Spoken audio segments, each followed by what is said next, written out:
नमस्कार दोस्तों, आज की कहानी बेमेल प्यार। मुंबई की हलचल भरी सड़कों पर जहां सपने और संघर्ष आपस में जुड़े हुए हैं, दो परिवार रहते थे जिनकी नियति बिल्कुल अलग थी। अरब सागर के किनारे एक भव्य अपार्टमेंट में रहने वाले मेहता परिवार समृद्धि का आनंद उठा रहे थे। उनके दिन दावतों और विलासिता से सजे हुए थे। सफलता की सुगंध हवा में फैली हुई थी। इसके विपरीत कुमार एशिया की सबसे बड़ी झुग्गी धारावी की संकड़ी गलियों में रहते थे। किसी प्रकार दो वक्त की रोटी का जुगाड़ कर पाते थे। स्पष्ट आर्थिक विभाजन के बावजूद भाग्य ने मेहता परिवार की बेटी आयशा और कुमार परिवार के बेटे को एक अप्रत्याशित मोड़ पर मिलवाने वाला था। जब आयशा चमचमाते माल और डिजाइन बुटीक में टहल रही थी, राज भूल भुलैया वाली गलियों में घूम रहा था। उसकी आंखों में गरीबी के कारण टूटे हुए सपने झलक रहे थे। नियति ने एक धर्मार्थ कार्यक्रम के दौरान उनके रास्ते एक साथ बांधे, जहां आयशा राज के विनम्र व्यवहार से प्रभावित हुई। उनकी दुनिया मिली, जिससे एक अप्रत्याशित संबंध स्थापित हुआ जो सामाजिक मानदंडों से परे था।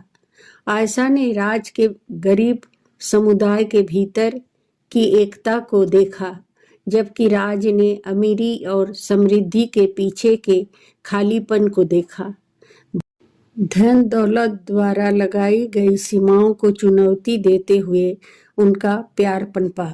आयशा के माता पिता, जो शुरू में आर्थिक मतभेदों के कारण उनके रिश्ते का विरोध कर रहे थे, राज के सच्चे प्यार और अटूट दृढ़ संकल्प को देखकर नरम पड़ने लगे। हालांकि जब ऐसा लगा कि सामाजिक बाधाएं टूट रही है, तो एक रहस्योद्घाटन ने उनकी दुनिया को हिलाकर रख दिया। आयशा का चचेरा भाई आदित्य एक छिपे हुए एजेंडे के साथ मुंबई लौट आया। आयशा के विशेषाधिकार प्राप्त जीवन से ईर्ष्या करते हुए आदित्य ने राज के अतीत का खुलासा करके उसकी खुशी को नष्ट करने की योजना बनाई। एक रहस्य जो उसने अपने दूर रहने के दौरान खोजा था। यह पता चला कि राज का परिवार एक बार एक जटिल वित्तीय घोटाले स्कैम में फंस गया था, जिसके कारण उसका परिवार बर्बाद हो गया। अस्वीकृति के डर से राज ने आयशा को यह दर्दनाक सच छुपाया था। जैसे ही आदित्य ने दुर्भावनापूर्वक राज के अतीत को आयशा के परिवार के सामने उजागर किया, कई भरोसे टूटे और नवोदित प्रेम कहानी टूटने की कगार पर पहुंच गई। अपने परिवार के प्रति वफादारी और राज के प्रति अपने प्यार के बीच टूटी हुई आयशा ने उसे इस बारे में बताया। राज ने अपनी आत्मा को उजागर करते हुए उन परिस्थितियों के बारे में बताया जिनके कारण उनके परिवार का पतन हुआ और उसके बाद उनकी जीवन यात्रा कैसे हुई। हालांकि उनका बंधन उस समय इतने बड़े झटके के लिए तैयार नहीं था। 7 साल बाद अब आयशा भी अपने अतीत को भूलकर पारिवारिक बिजनेस में हाथ बटाने लगी थी, लेकिन इससे आदित्य का मकसद फिर से अधूरा रह गया, जो था मेहता एम्पायर पर एक छत्र राज। कंपनी के हर फैसलों में आयशा की बढ़ती दखल अंदाजी आदित्य की आंखों में चुभने लगी। इधर श्री मेहता, जो कि आयशा के पिता और मेहता समूह के चेयरपर्सन थे, उनकी तबीयत खराब रहने लगी। इसी बात का फायदा उठाकर आदित्य ने अपना नया पासा फेंका। उसने विक्रम कपूर नाम के एक शातिर बिजनेसमैन से हाथ मिला लिया।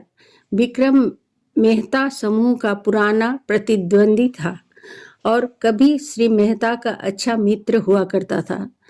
आदित्य विक्रम को कंपनी के आंतरिक राज देने लगा। इससे कई बड़े टेंडर आयशा के हाथ से निकलकर विक्रम की कंपनी को मिल गए। आदित्य को किसी भी तरह आयशा को बर्बाद करना था। उसने विक्रम से पहले ही डील कर ली थी। मेहता परिवार को बर्बाद करने के बाद उनके बिजनेस में जो बचेगा उसे 50-50 डिवाइड कर लेंगे। बिजनेस की चिंता के बीच श्री मेहता की तबीयत और बिगड़ने लगी। आयशा अकेली पड़ गई और मेहता परिवार का धन दौलत तेजी से खत्म होने लगा।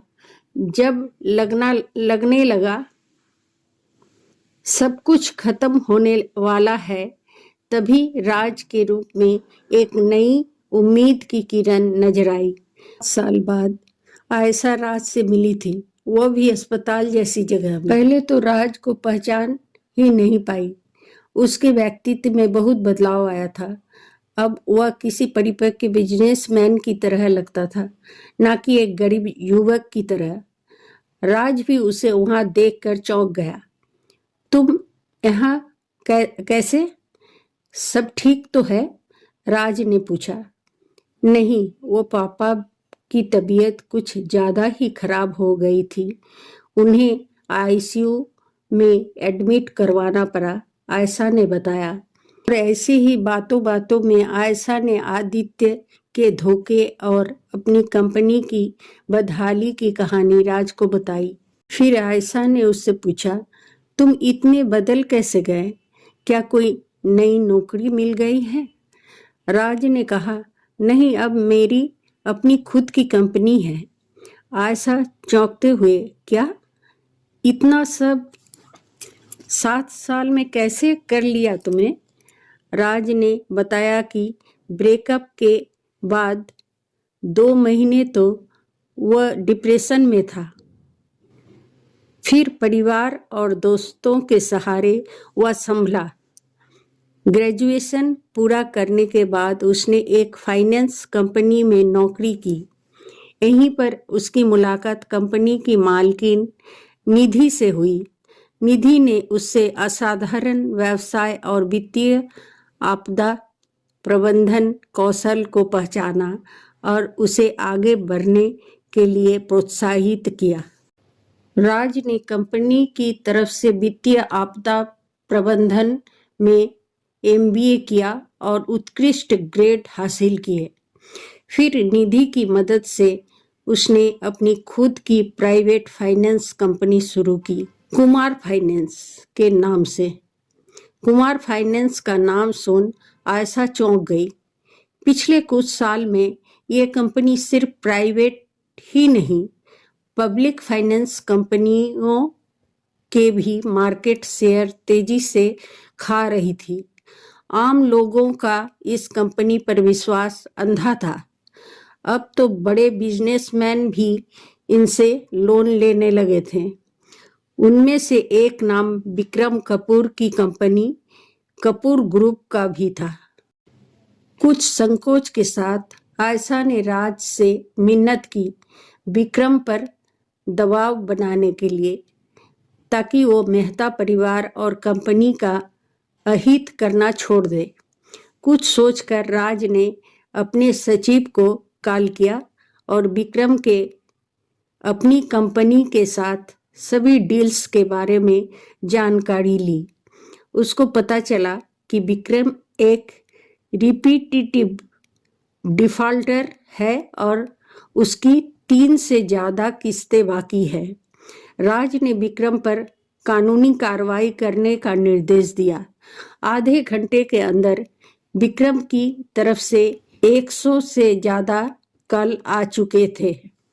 विक्रम राज से मिलकर सब कुछ सुलझाना चाहता था, क्योंकि इस बार से उसकी कंपनी की मार्केट में काफ़ी बदनामी हो रही थी।